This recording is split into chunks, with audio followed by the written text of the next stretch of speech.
사랑하는 주님, 이 시간에 주의 말씀 앞에 우리들이 정말 겸손한 마음으로 하나님을 사랑하고 사모하는 마음으로 이 시간 대하길 원합니다. 이 시간 같이 하시고 하나님 우리 성도님들 한 분 한 분의 마음을 만지시고 다시 한번 말씀으로 힘과 위로를 허락하여 주옵소서. 예수 이름으로 기도합니다. 아멘. 하나님 말씀은요, 데살로니가 전서 2장 17절에서부터 20절 짤막한 넉절입니다. 데살로니가 전서 2장 17절에서부터 우리 스크린 나오시면 같이 읽었으면 좋겠습니다. 한 목소리로 우리 같이 읽겠습니다. 시작. 형제들아, 우리가 잠시 너희를 떠난 것은 얼굴이요 마음은 아니니 너희 얼굴 보기를 열정으로 더욱 힘썼노라. 그러므로 나 바울은 한 번, 두 번 너희에게 가고자 하였으나 사탄이 우리를 막았도다. 우리의 소망이나 기쁨이나 자랑의 면류관이 무엇이냐? 그가 강림하실 때 우리 주 예수 앞에 너희가 아니냐? 너희는 우리의 영광이요 기쁨이니라. 아멘. 예. 이 말씀은 짤막한 그 4절인데 짤막한 넉절인데요. 17절과 18절 그리고 19절과 20절이 조금 주제가 이렇게 나뉘어질 수 있어요. 배경을 다시 한번 말씀드린다면 바울이 데살로니가에 가서 3주 동안 복음을 전하고 그리고 거기 교회가 세워졌고요. 바울은 이제 데살로니가를 떠났고요. 많은 성도님들이 그리고 귀족들이 또 귀부인들이 그렇게 모여서 예배를 드리기 시작합니다. 그럴 때 많은 핍박들이 오게 되죠. 그 핍박 중에 가장 큰 핍박이 뭐냐면 바울 그 교회에 와서 말씀을 전하고 교회를 세우게 된 건 바울이 그 사람이 가짜다. 그 사람이 이단이다. 그것은 사기꾼이다. 이런 이야기들이 나와서 이제 교회를 막 흔들고 성도님들을 이제 불안하게 만들고 하는 그래서 이제 데살로니가서를 쓰게 됩니다. 그럼에도 불구하고 바울은 이렇게 얘기하죠. 17절 이하에 보게 되면 제가 다시 한번 읽을 텐데, 형제들아 우리가 잠시 너희를 떠난 것은 얼굴이요 마음은 아니니 너희 얼굴 보기를 열정으로 더욱 힘썼다. 예. 여러분 이 말씀을 가만히 뭐 어렵지 않아요. 근데 가만히 여러분 한번 그 마음으로 이 말씀을 잘 새겨보면 내가 너희에게서 지금 떠나 있는 건 내 비록 몸은 떠나 있지만 내 온 마음은 너희에게 가 있다. 그리고 정말 나 너희들 보고 싶다. 너희들에게 가고 싶다. 예. 여러분 이런 표현은 뭐예요? 사랑한다라는 거예요. 사랑한다. 그죠? 사랑하는 사람하고는 어디에 있어도 그냥 같이 있고 싶은 거잖아요. 비록 어쩔 수 없이 내가 지금 떨어져 있지만 가장 내가 가기 원하는 것은 내가 정말 같이 있고 싶은 건 너희다라고 이렇게 얘기하는 거죠. 바울이 데살로니가 성도님들을 얼마나 사랑하는지를 우리가 볼 수 있고 이게 바로 목양이다. 어쩌면이 아니라 분명히 이것은 주님의 마음이죠. 주님이 비록 지금 하나님의 우편부에 앉아 계시지만 정말 주님은 마음으로 우리와 함께 하기를 원하신다. 함께 몸이 같이 있기를 원하신다. 우리와 같이 있기를 원하시는 줄로 믿습니다. 이게 주님의 마음이거든요. 여러분 누구를 사랑해 보면 여러분 같이 있고 싶은 거 당연하죠. 그죠? 정말 사랑하면 다 주고 싶은 거죠. 내 자신을 희생해서라도 다 주고 싶은 거 아니에요? 그러니까 어머니는 굶어도 애는 막 어떻게 해서든지 먹이려고 하는 그런 것들. 세상에서 가장 행복한 사람은 누굴까? 어떤 글에서 봤는데 이런 얘기를 하더라고요. 죽을 대상이 있는 사람이 가장 행복한 사람이다. 누구를 위해서 내가 죽고 싶다. 그런 생각 안 해보셨어요? 주님을 위해서 죽고 싶다. 그런 마음 없으세요? 늘 있지는 않을지 몰라도 간혹 정말 주를 위해서 죽고 싶다. 여러분 정말 누군가를 위해서 죽을 수만 있다면 얼마나 좋을까. 이것은 어쩌면 사랑의 극치일 거예요. 왜냐하면 아까 말씀드린 사랑은 주는 거거든요. 사랑은 뺏는 게 아니라고요. 사랑은 주니까 주다 다 주고 나면 내 생명밖에 드릴 게 없는 거죠. 여러분 우리도 주님을 그렇게 사랑합니다. 주님을 사랑하기 때문에 우리가 주님 앞에 다 드린다고 해요. 손을 들고 주님 앞에 찬양을 하고 기도를 하면서 하나님 앞에 모든 걸 다 내려놓고 우리는 그걸 다른 말로 헌신이라는 단어를 쓰죠. 그렇게 주님을 사랑하던 사람이 어느 날 헌신을 하게 됩니다. 주를 위해서 내가 내 삶을 드립니다. 내 모든 재산을 드립니다. 나의 모든 인생을 주님 앞에 드립니다. 내 생명까지도 드립니다. 뭐 이런 기도를 한두 번 안 해본 사람 아무도 없을 겁니다. 이 자리에 계신 분들 다 그렇게 주를 사랑하는 분인 줄로 믿습니다. 근데 헌신에 대해서 한번 생각을 해보자는 거죠. 헌신은 여러분 내가 원하는 대로 헌신하는 것이 아니죠. 헌신은 상대방을 위해서 내가 가진 것, 내 기득권, 나의 모든 것을 다 포기하는 거죠. 맞아요? 지금 내가 다 드리긴 하는데, 나 다 드리려고 하는데 지금은 조금만 기다리세요. 내가 좀 할 일 좀 하고. 이건 헌신 아니죠. 내가 아무리 바쁜 일이 있어도 지금 사랑하는 그분이 원하면 그냥 가는 거죠. 그죠? 내가 주를 위해서 헌신하는데 좀 할 일 다 하고 내 은퇴하고 그러고 이런 거 아니잖아요. 여러분, 진정한 헌신은 내 생각과 내 뜻과 나의 모든 계획, 나의 모든 기득권을 다 내려놓고 주님이 그냥 드리는 거예요. 더 이상 드릴 게 없어서. 뭐 특별히 내가 간다고 해서 달라질 것이 있는 건 아니에요. 내가 가기 때문에 뭐가 크게, 하늘나라가 크게 풍성해지는 것도 아니지만 주를 사랑하기 때문에 그냥 드리고 싶은, 다 바치고 싶은 그런 사람을 가지고 헌신자라고 그러잖아요. 목사, 선교사, 사역자들이 보통 헌신자라고 우리 얘기하죠. 여러분, 헌신자라는 것은 주 앞에 드리다 드릴 게 없어서 내 삶을 드린 사람을 헌신자라고 그래요. 우리만이 그런 게 아니라 우리 모든 믿음의 사람들이, 믿음의 형제들이 다 헌신자인 줄로 믿습니다. 아멘이 좀 시원치 않아요? 너무 큰 소리를 원하는 건 아니에요. 그러나 여러분 잘 생각해 봐요. 우리가 정말 주님을 사랑한다면 뭘 드릴 수 있겠냐고요. 내가 드리는 헌금 가지고 주님을 얼마나 기쁘시게 할 수 있습니까? 여러분이 드리는 봉사를 가지고 얼마나 기쁘시게 할 수 있습니까? 여러분이 가진 재능을 가지고 하나님 앞에 얼마나 내가 귀하게 드릴 수 있어요? 그걸 가지고 얼마나 하나님이 기뻐하실까요? No. 이 세상 걸 다 드려도 하나님을 채울 수는 없는 거예요. 하다 할 수 없으니까 내 생명 받으시옵소서. 우리 그런 찬양 많이 드렸잖아요. 주여 내가 여기 있사오니 나를 받으소서, 나를 써주소서. 가진 건 모두 다 주께 드리오니. 맞아요? 주 받으옵소서. 그 찬양이 다른 말로 하면 헌신이에요, 그게. 여러분. 자, 그런데 우리 헌신자들도 보면 참 안타까워. 다 드린 거예요, 그렇게. 주님을 너무너무 사랑해서 다 드렸는데 너무너무 속상한 것은 뭐냐면요, 그렇게 드렸다고 하면서도 자꾸 세상을 힐끔힐끔 쳐다보고 있다는. 헌신일까요? 어떤 의미에서 보게 되면 여러분, 결혼도 헌신이에요. 한 남자 한 여자를 위해서 내 삶을 다 드리는 거예요. 내가 이 사람이 아니면 안 되니까, 이 사람이 원하는 대로 내가 살고 싶으니까, 같이 있고 싶으니까 헌신을 한 거예요. 근데 결혼했는데 자꾸 힐끔힐끔 딴 여자 쳐다보고 딴 남자 쳐다본다. 행복해요? 행복할 수 없다라는 거죠. 여러분, 우리가 주님을 믿는데, 정말 주를 사랑하는데 자꾸 한 발은 세상에, 한 발은 교회에 놓고 하나님 천국에 있으면 여러분, 이건 헌신이 아닌 거예요. 그러니까 행복하지 않아요. 갈등이 있어요. 신앙생활 하면서, 교회 생활 하면서도 내가 하나도 행복하지 않은데. 왜요? 헌신이 안 돼 있으니까요. 온전히 드리지를 못했으니까요.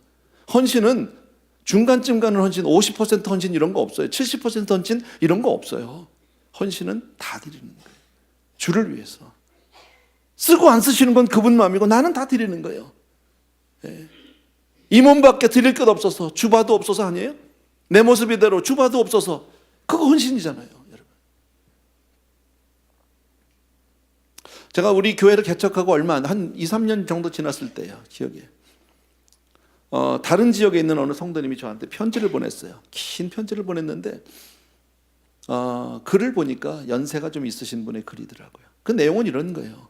정말 자기는 신앙생활, 주님을 너무너무 사랑하고 싶고, 정말 예배를 잘 드리고 싶고, 신앙생활을 정말 아름답게 해서 하나님 앞에 더 가까이 가고 싶은 마음이 굴뚝 같은데, 형편이, 자기가 지금 사는 곳이 너무 떨어져 있어서 교회를 갈 수 없다는 거예요. 그래서 그냥 목사님 교회 그 설교 테이블 듣고 뭐 이러면서 이렇게 신앙생활을 하는데, 어쨌든 그 동네에 목사님 한 분이 오셨어요. 그 성도님들이 다 너무너무 고마워했다라는 거. 왜? 목사님이 우리 몇 명 안 되는 이 마을에 이 몇 명 안 되는 성도들을 위해서 여기까지 와서 헌신해 주시니까, 정말 자기의 삶을 우리를 위해서 주니까 너무너무 고마웠다라는 거예요. 그래서 있는 정성 없는 정성에서 목사님 뭐 좀 솔직히 말하면 그러더라. 솔직히 뭐 이렇게 설교가 쏙 그렇게 뭐 잘하는 설교는 아니라도 그래도 우리를 위해서 여기까지 오셨다는 거에 대해서 너무너무 감동했다. 근데 얼마 조금 지나고 났는데 슬슬 그 목사님에 대해서 섭섭함이 들기 시작한 거예요. 서운함이. 이유는 다른 게 아니에요. 꼭 자기들 느낌이 뭐냐면요,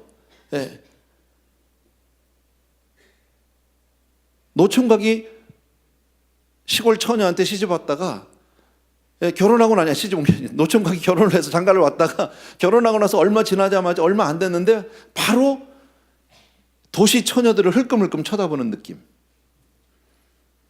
주중만 되면, 주일날은 교회 계시는데 주중만 되면 LA 나가게 있다는 거예요, 목사님이. 그리고 어디 갈 기회가 없나, 어디 자기 좀 불러주는 데가 없나, 맨날 이거 찾으러 다니는데 자기들은 뭐냐는 거죠. 그러면서 정말 아주 장문의 편지를 써서 이렇게 고민 상담을 하시더라고요. 참 속상했어요. 무슨 말인지 여러분 아실까요? 왜 그럴까요, 여러분? 헌신이 안 돼 있어서. 바울이 오늘 하는 얘기가 뭐예요?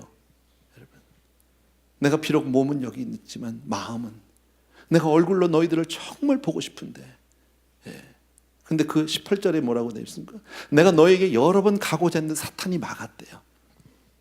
가려고 했대요. 여건이 허락을 안 했어요. 사탄이 막았대. 어떻게 막았는지 잘 모르겠어요. 어쨌든요. 중요한 게 있어요. 근데 여기서요. 여러분, 우리도 신앙생활 하다 보면 사단의 역사가 있어요. 교회적으로도 있고 개인적으로도 있어요. 사단의 역사가 분명히 교계에도 있어요. 그런데 우리 중요한 것은, 여러분, 사단의 역사가 아무리 있다고 해서 하나님의 섭리가, 하나님의 경륜이 바뀔 수 있나요? 하나님의 역사가 방해받을 수 있을까요? 그럴 수 없다라는 거예요, 여러분. 어떤 경우에도 하나님의 뜻이 바꿔지지 않아요. 지장받지 않아요. 여러분, 이게 복음의 절대성이에요. 얼마나 감사한 일인지 몰라요. 바울은 빌립보서 1장에서 뭐라고 얘기하냐면, 내가 감옥에 들어오게 된 것, 이것이 오히려 감사하다는 거죠. 이것이 오히려 복음의 진보가 되었다. 내가 감옥에 들어옴으로 인해서 오히려 복음이 더 잘 전해지게 되었다. 더 감사한 일이다. 이렇게 얘기하고 있습니다. 사실 바울은 로마에 가서 정말 여러 사람들에게 복음을 전하고 싶은 그런 선교의 꿈이 있었던 사람인데 자기 뜻대로 되지 않았어요. 감옥에 들어가 버렸어요. 아무것도 할 수 없는 거예요. 근데 너무 감사한 건 뭡니까? 빌립보서를 보면 자기가 감옥에 들어온 걸로 인해서 자기가 섬기던 교회가 둘로 나뉘어져 버렸어요. 교회가 쪼개진 거예요. 나쁜 거죠, 이거는요, 어떻게 보면요. 근데 바울을 뭐라고 얘기하냐면, 어떤 사람들은 나 때문에, 나를 위해서, 바울이 지금 이렇게 잡혀 들어갔으니까 우리라도 전도를 해야 될 거 아니냐, 우리라도 이 사명을 감당해야 될 거 아니냐, 이래서 전도하는 사람이 있는가 하면, 바울은 가짜다 봐라. 하나님이 쓰는 종 같으면 어떻게 잡혀가냐, 하나님이 보호도 안 해주는 사람, 그거 아니다. 그러니까 우리끼리 하자. 우리는 우리 나름대로. 이래서 또 전한다는 거죠. 그러니까 바울을 위해서 전하든 바울을 반대해서 전하든 일전 두 개가 되지 않았냐 이거죠. 또 하나, 내가 감옥에 들어왔기 때문에 누구를 만나요? 높은 사람들을 만나. 할렐루야야. 왜냐면 바울이 잡혀있기 때문에 재판을 해야 되는데 재판에 이런 케이스가 처음이야. 재판하려면 뭘 내용을 알아야 될 거 아닙니까? 그러니까 재판을 하는 사람들이 복음을 공부하기 시작하는 거예요. 이게 너무너무 감사하다. 또 하나는 자기가 지금 감옥에 묶여 있는데 하루에 3교대로 계속해서 파수꾼들이 바뀌어요. 로마 군인들이 그룹으로 지어서 자기들 매번, 내가 신방 가는 게 아니라 매일 하루에 3번씩 신방을 와. 근데 그것도 날마다 그 사람들이 오니까 뭐가 돼? 양육이 돼 있잖아요. 계속 만나니까. 앉아서 전도하고 양육하고 높은 사람들 성경 공부시키고 자기들 나름대로. 그리고 나는 감옥에 들어왔더니 양쪽으로 교회가 둘로 나뉘어서 내가 혼자 하던 것보다 더 복음의 확산이 빠르고 오히려 진보가 되었다. 그래서 빌립보서 4장에 우리가 잘한 대로 내게 능력 주시는 해서 내가 모든 것을 다 할 수 있다고 얘기하는 거예요. 여러분, 모든 것을 다 할 수 있다는 것은 내가 나가서 뭐 이것도 할 수 있다 저것도 할 수 있다 육신적인 얘기가 아니에요. 사실 육신적으로 보면 바울은 감옥에 갇혀서 아무것도 할 수 없는 사람이지만 나는 가만히 있는데도 복음은 복음대로 여전히 가더라는 거죠. 여러분, 이게 복음의 능력이에요. 이게 복음의 절대성이에요. 여러분, 사탄은 시시때때로 정말 이 복음의 길을 막기 위해서 방해하고 여러분 핍박하고 고난을 주고 하지만 그것 때문에 복음이 지장받지 않는다는 사실을 믿으셔야 합니다. 얼마나 고마운지 몰라요. 바울이 무슨 확신이 있습니까? 데살로니가 교회 성도님들이 지금 그렇게 핍박을 당하고 있고 모함을 당하고 있고 자기 때문에 바울이 가짜라고 자꾸 그 사람들이 와서 얘기하니까 사람들이 흔들리는데 나는 거기에 대해서 걱정하지 않는다는 거죠. 왜? 복음은 어떤 경우에도 지장받거나 방해받지 않으니까 하나님의 사역을, 하나님의 복음을 막을 자가 없다라는 사실을 분명히 믿고 있는 줄로 믿습니다. 사단이 그러잖아요. 고의적으로 막 우리를 힘들게 하고 행복할 수 있는 길을 막고, 그렇게 하는 이유는 뭐예요? 어떻게 해서든 하나님하고 우리를 멀어지게, 예수 그리스도의 그 복음을 우리에게 의심이 들도록. 여러분, 그런데 그런 가운데도 하나님의 역사는 그냥 가는 거예요. Keep going. 이게 얼마나 감사한 일인지 몰라요. 성경을 보십시오. 사단이 어떻게 해서든지 이 땅에 복음이 전해지지 않기 위해서 얼마나 사전 공작을 많이 했는지 모릅니다. 그죠? 헤롯 왕을 막 부추겨 가지고 그냥 2살 아래 그냥 그 남자아이들은 사내아이들은 다 죽이도록 했잖아요. 근데 지금 사탄이 정작 죽이고자 하는 게 그 사내 아이들 죽이는 게 목적이에요? 예수님을 못 오시게 하는 게 목적이에요? 예수님을 죽이려는 게 목적이었었어요. 근데 그로 인해서 예수님은 막 그런 일이 벌어지면서 또 저 베들레헴으로 호적하러 가잖아요. 갔는데 사단이 어디까지 막습니까? 이거 애를 못 낳게 하려고요. 여관을 다 그냥 풀로 만들어 버렸어. 빈 방이 없네. 참 놀랍죠? 그리고 나서 또 그런데도 예수님이 또 태어났어요. 마국간에서.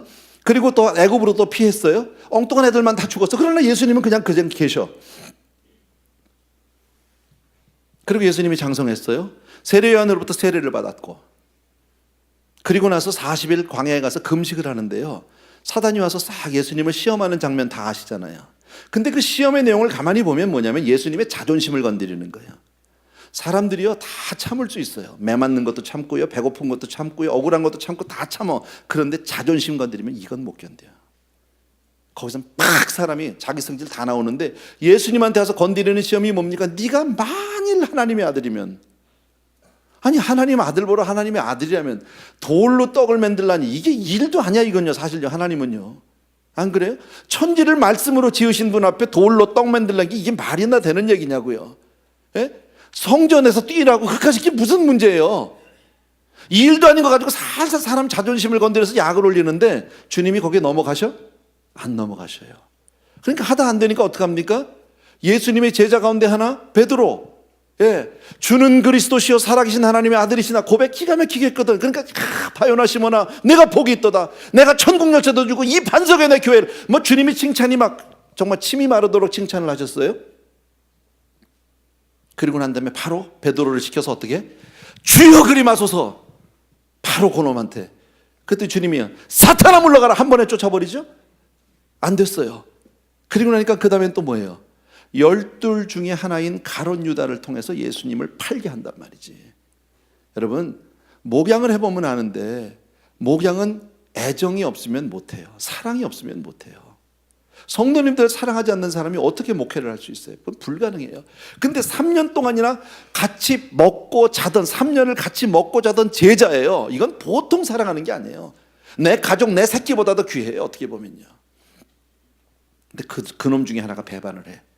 이건 말할 수 없어요. 그 배신감은요. 사랑하는 사람한테 당하는 배신이 얼마나 아픈지 아십니까? 그리고 나서 사단은 드디어 자기의 사망 권세를 가지고 예수님을 십자가에 못 박았어요. 다 이긴 것 같아서 할렐루야 할렐루야. 근데 이게 결정적인 실수야. 사탄이 자기 나름대로는 최선을 다해서 예수님을 이겼다고 생각했는데 이게 결정적인 실수라는 거예요. 왜? 예수님이 사망 권세를 깨고 부활하신 줄로 믿습니다. 얼마나 감사한 일이에요. 차라리 그냥 뒀으면 구원의 역사가 이루어지진 않았을 텐데 자기가 이겼다고 생각했는데 그것 때문에 망했잖아. 여러분, 이게 복음의 역사인 거예요. 사단이 아무리 방해를 해도 하나님 나라는, 하나님의 복음은 그냥 계속 가고 있다는 거죠. 전혀 지장받지 않아요. 오히려 도와주고 있었다. 여러분, 그러니까 사탄은 이제 어떡합니까? 예수님을 도저히 이길 수 없으니까 우리의 영혼을 공격하기 시작하는 거예요.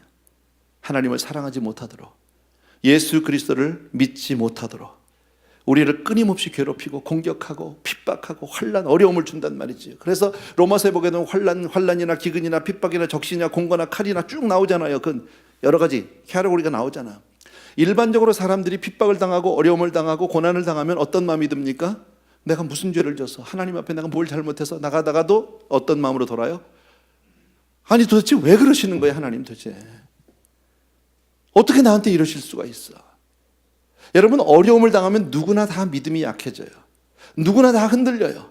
하나님에 대한 살짝 의심도 들고 원망도 들어요. 바로 이것을 사단이 원하는 거예요, 여러분. 그러나 분명히 아셔야 합니다.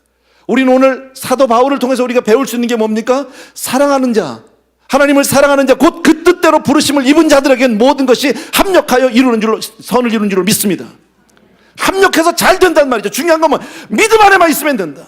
눈에 보이는 환경이 문제가 아닙니다. 내가 당하는 어려움이 문제가 아니라 믿음으로 살면 하나님 안에서 모든 것이 잘 될 줄로 믿습니다. 왜? 우린 이미 승리한 사람이니까요. 여러분, 눈앞에 고난이 문제가 아닙니다. 현재 고난은 장차받을 영광과 좋게 비교 안 돼요. 믿어지세요? 네, 확실히 믿으셔야 돼요. 그래서 로마서에 얘기했죠. 하나님이 우리를 위하시면 누가 우리를 대적하리요? 하나님이 우리 편인데, 하나님이 나를 도우시는데 누가 나를 대적하리요? 여러분, 이러한 믿음을 갖게 되길 주의 이름으로 축원합니다. 이러한 믿음을 갖게 되면 어떤 어려움도 이기게 될 줄로 믿습니다. 오히려 그 어려움 때문에, 그런 고난 때문에 우리의 믿음이 더욱더 굳건해지고요, 더욱더 단단해지고 확고해지는 줄로 믿습니다. 예. 그래서 믿음 안에만 있으면 합력해서 손을 이루는, 사도 바울이 지금 그 얘기예요. 여러분, 그렇게 와서 데살로니가 교회를, 지금 어린 교회 아닙니까? 3주 불과 전도하고 생겨난 교회가 뭐 얼마나 든든하겠습니까? 그런데 거기를 와서 막 흔들어대니까요, 바울은 그럼에도 불구하고요, 내가 그들을 3주가 중요한 게 아니야, 복음이 들어갔다라는 거예요. 여러분, 하나님의 복음 능력 있는 줄로 믿습니다. 저에겐 이런 믿음이 있어요. 어떤 이유로든지 교회에 한 번만 발을 들이면 하나님이 그 영혼을 놓치지 않는다, 버리지 않는다는, 난 믿어요. 성경에 그런 규절은 없어.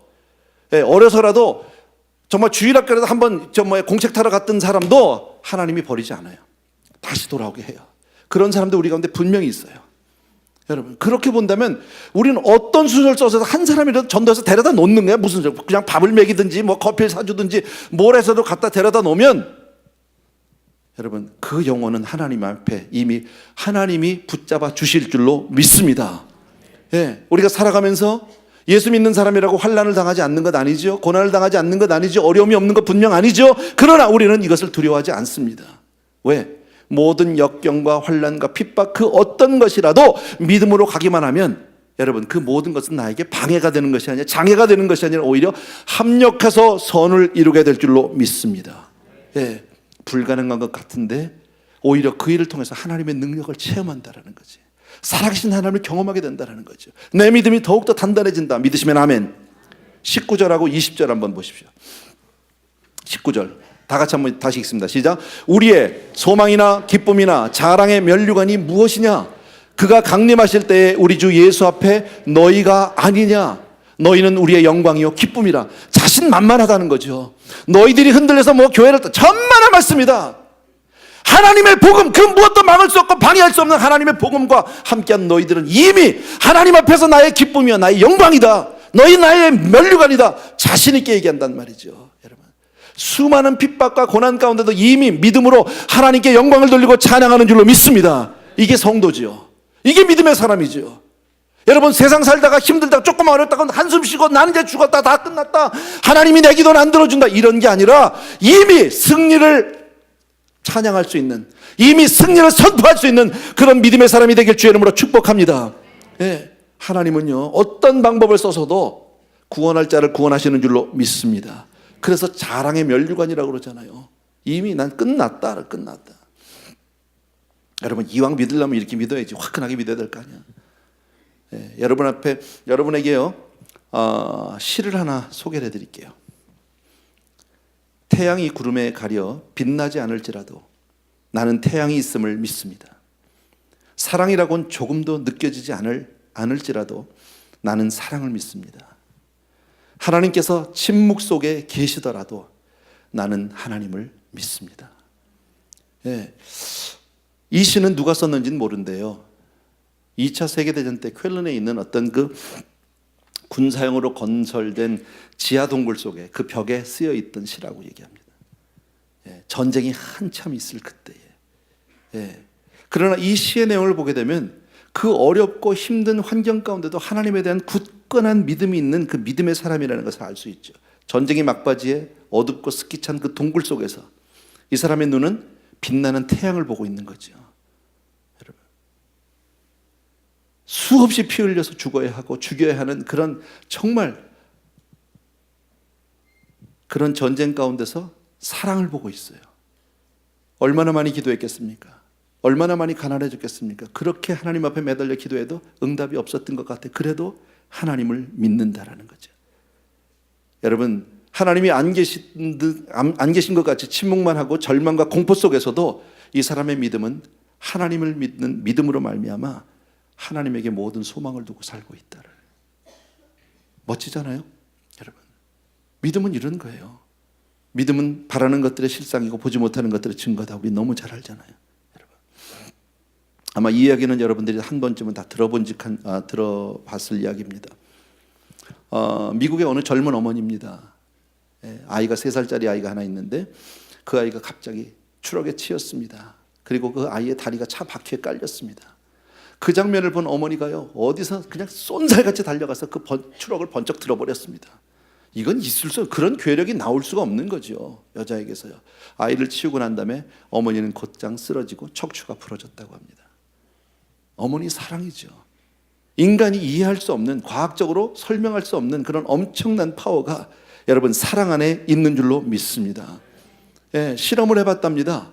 암컷 쥐 한 마리를 사흘을 굶겼습니다. 아무것도 주지 않았습니다. 그리고 아주 쥐가 좋아하는 맛있는 음식을 놓고 그 음식 주변에다 불을 동그랗게 질렀습니다.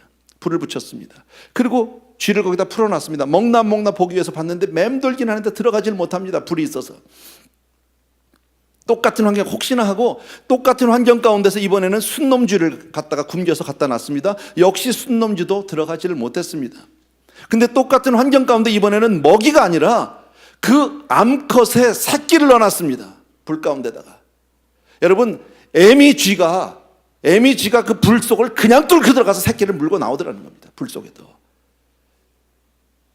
여러분, 작은 인간이든 동물이든 모성애는 얼마나 큰 건지 몰라요. 이 세상에서 하나님의 사랑 다음으로 큰 게 여러분 어머니 사랑이라고 얘기하지 않아요? 왜 아까도 얘기했지만 전쟁통에 뭐 어머니는 굶어도 자식은 배 터져 죽는다면요, 하도 먹여서. 이게 어머니 사랑 아니에요? 어떤 형편에서도 끝까지 나를 믿어주고 어떤 형편에서 끝까지 나를 위해서 기도하는 분이 누굽니까? 어머니 아닙니까? 여러분, 그 사랑을 우리는 다 경험하고 있는 사람입니다. 그런데 성경은 뭐라고 얘기합니까? 이사야를 통해서 하나님은 그 어머니 사랑보다 훨씬 더 큰 사랑이 내가 너희를 사랑하는 사랑이다라고 얘기하잖아요. 여인이 어찌 그 젖 먹는 자식을 잊겠으며 자기 태선한 아들을 긍휼히 여기지 않겠느냐? 그런 어머니가 세상에 어디 있어요? 그들은 혹시 지 새끼를 잊을지라도 나는 결코 너희를 잊지 아니할 것이라. 산들이 밀려나고 언덕이 무너져도 나의 사랑은 결코 너희를 떠나지 아니리라. 하나님의 그 사랑으로 우리가 사랑받는 줄로 믿습니다. 그 사랑을 아가서에서는 이렇게 표현합니다. 사랑은 죽음처럼 강한 것이라고요. 여러분, 어떤 상황에서도 우리를 떠나지 않는 하나님의 사랑을 설명하는 방법입니다. 참으로 하나님은 저와 여러분을 지극한 사랑으로 사랑하시는 줄로 믿습니다. 왜요? 하나님이 사랑이시니까. 하나님이 사랑이시라. 하나님은 사랑으로밖에 당신을 드러낼 수가 없어요. 사실 우리 한 사람 한 사람 보면 하나님의 그 사랑을 받을 만한 자격이 전혀 없는 사람들이에요. 하나님의 그 사랑을 받을 수 없는 사람들이에요. 그런데 하나님은 사랑 자체시고 우리를 사랑하셔서 창조했기 때문에 끝까지 사랑하시는 줄로 믿습니다. 이것을 믿는 거예요. 어떤 형편에서도 실망하지 않고 어떤 형편에서도 우리가 낙심하지 않고 끝까지 하나님의 사랑을 믿는 저와 여러분 되길 주의 이름으로 축원합니다. 많이 힘들어요. 여러분, 남들에게 오해를 받고 핍박을 받고 욕을 먹는다는 건 얼마나 속상한 일인지 몰라요. 가슴을 칩니다. 그런 오해 안 받았으면 좋겠어요. 나는 해봤거든요. 가끔 당하는 일이거든요. 정말요, 멱살을 잡고 싶고요, 가슴을 열고 정말 소리 지르면서 한번 대들어보고 싶은 마음도 있고요. 별의별 생각이 다 있습니다. 그러나 여러분, 바울은 그 가운데서 너희는 나의 기쁨이고 너희는 나의 영광이래잖아요. 이 기쁨과 영광은 세상적인 게 아니에요. 물질적인 게, 환경적인 게 아니에요. 내가 무엇을 얼마나 얻어서 기쁘다, 내가 이걸 뭐가 돼서 기쁘다, 내가 이만큼 먹어서 기쁘다, 내가 이만큼 가져서 뭐 이런 거 아니에요. 왜냐하면 먹고 가지고 누리고 뭐가 돼서 얻는 그런 기쁨은요, 얼마 뒤면 다 떠나가요. 그런 거 아니에요, 여러분.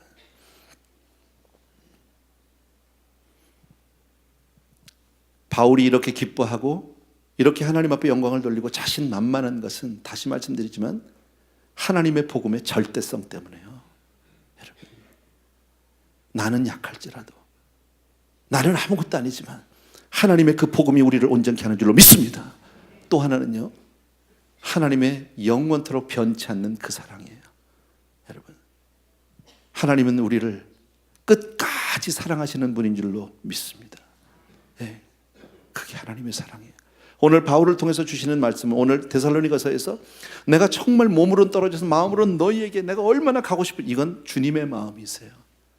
하나님이 오늘도 우리를 그렇게 사랑하고 그렇게 기다리고 그렇게 우리를 정말 보호하고 붙잡고 계시는 줄로 확실히 믿습니다. 아멘. 자리에서 다 일어나셔서 찬양 하나 드립시다. 우리 같이.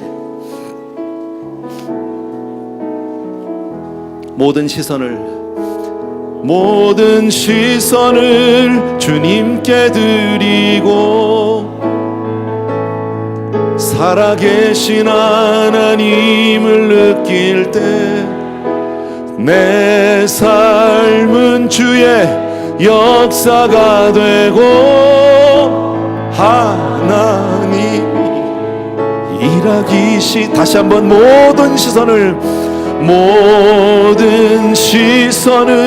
주님께 드리고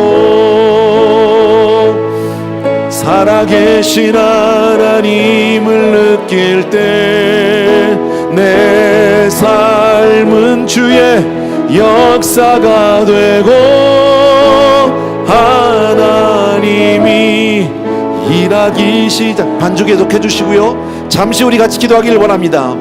우리는 그런 하나님의 사랑을 받는 사람입니다. 우리가 받은 이 복음은 이렇게 영원토록 절대적으로 변치 않는 그 복음입니다. 누구도 방해할 수 없고 방해받지 않고 지장받지 않는 놀라운 능력의 복음을 우리가 이미 받고 그 복음 안에 있는 줄로 믿습니다. 하나님의 은혜에 감사하시기 바라고요. 정말 그 주님의 마음으로 우리가 땅끝까지 이 복음을 전할 수 있도록 도와주옵소서 하는 마음으로 우리 같이 한번 기도하기를 원합니다. 사랑하는 우리 아버지 하나님, 주님의 은혜를 진심으로 감사를 드립니다. 아버지, 나의 사랑하는 내 아버지 하나님, 우리 귀한 성도님들과 더불어서 이 시간 간절히 간구합니다. 귀한 성도님들을 축복하여 주시기 원하고 오늘도 하나님의 마음을 우리들 온전히 알게 도와주시기를 간절히 소원합니다. 사랑하는 아버지, 능력의 우리 아버지 하나님, 주님께서 아버지 하나님 주여 정말 아버지 하나님의 그 사탄의 방해가 아버지 어떤 경우에도 우리를 막을 수 없다는 걸 분명히 알게 해주시고 아버지 하나님 주여 모든 일이 합력하여 손을 이루고 아버지 하나님 주여 정말 모든 일이 합력해서 아버지 하나님께 영광이 되는 줄로 믿습니다. 사랑하는 내 아버지 하나님 주여 정말 아버지 하나님 어떤 경우에도 하나님 우리가 그런 복음의 절대성을 믿게 도와주시기 원하고 사랑하는 내 아버지 하나님 주여 기쁨이나 소망이나 자랑의 멸류관이 무엇이라고 말씀하셨는데 아버지 하나님 우리가 전 복음을 전한 그 영혼들이 다 하나님 앞에 바로 서고 하나님 앞에 기쁨이 되고 영광이 될 줄로 믿습니다. 한 사람도 실족함이 없이 그렇게 복음 안에 반드시 서도록 도와주길 간절히 소원합니다. 할렐루야. 내 사랑하는 내 아버지, 내가 받은 복음에 아버지 하나님의 그 은혜가 얼마나 큰지 모릅니다. 사랑하는 아버지, 우리 귀한 성도님들 한 분 한 분을 기억하시고 아버지 지나가다도 한마디 전한 그 복음이 아버지 하나님의 주여 정말 아버지 하나님의 열매를 맺게 하여 주시옵소서. 사랑하는 아버지, 귀한 성도님들 오늘도 믿음으로 굳건히 서게 하여 주옵시고 하나님을 사랑하는 그 사랑으로 오늘도 승리하게 하여 주시옵소서. 예수님의 이름으로 기도합니다. 참으로 고마우신 우리 아버지 하나님, 오늘 말씀을 통해서 하나님 우리가 어떠한 사랑을 받았고 어떠한 은혜로 은혜를 받았는지를 분명히 알게 하심을 감사합니다.